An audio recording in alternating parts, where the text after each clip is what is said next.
Obviously, when we found out she had MS, it was a devastating blow.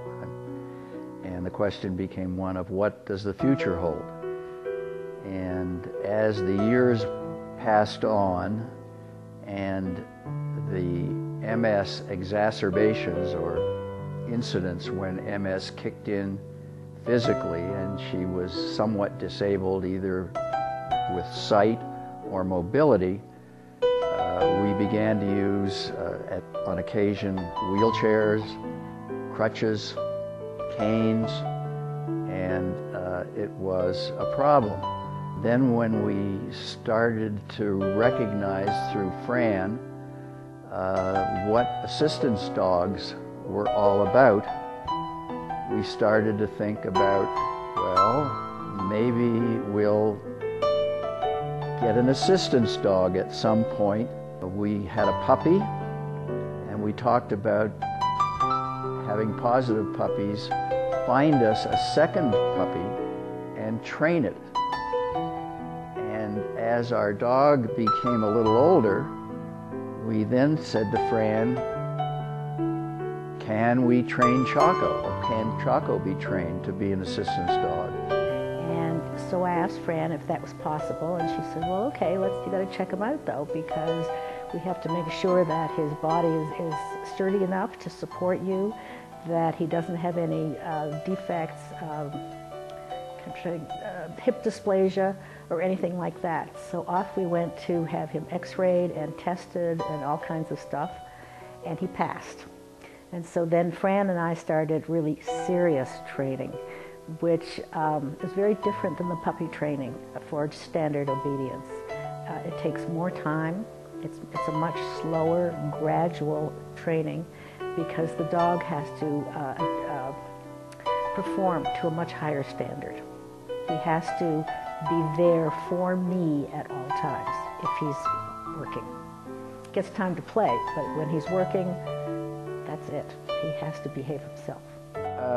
Before we met Fran, I really hadn't thought about assistance dogs. We were familiar with seeing eye dogs, guide dogs, and I was familiar with drug sniffing dogs that were used by law enforcement agencies, but I never thought about assistance dogs for physical handicapped people.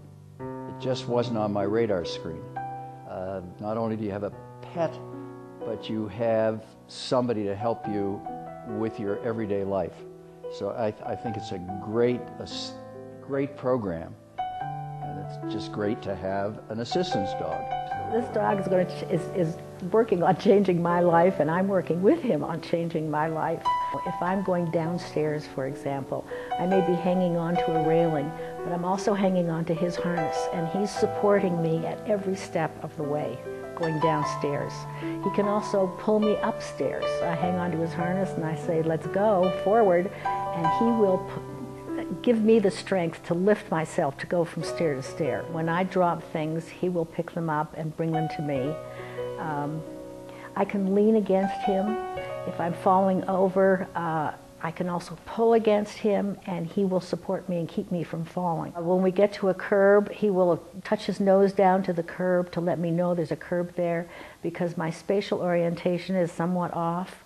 And so if he lets me know that there's a curb, then I know I'm not going to trip over it. He's going to keep me from tripping. So he lets me know both when I'm stepping off a curb and when I'm going onto a curb. And I think it's a great help in the family dynamics. Although these dogs are assistance dogs, they really do need playtime as well. So when we take his harness off and we tell him go play, he can run around in circles or do whatever he wants, and he has a grand time. And then people can pet him also. But while he's working, he's working. It's a misconception that people think one dog fits all, because everybody is so different. And the beauty of this organization is that these dogs are trained for each individual. This is a long process to train a puppy. It's not a matter of finding a puppy and having him available or her available in 3 months for as an trained assistance dog.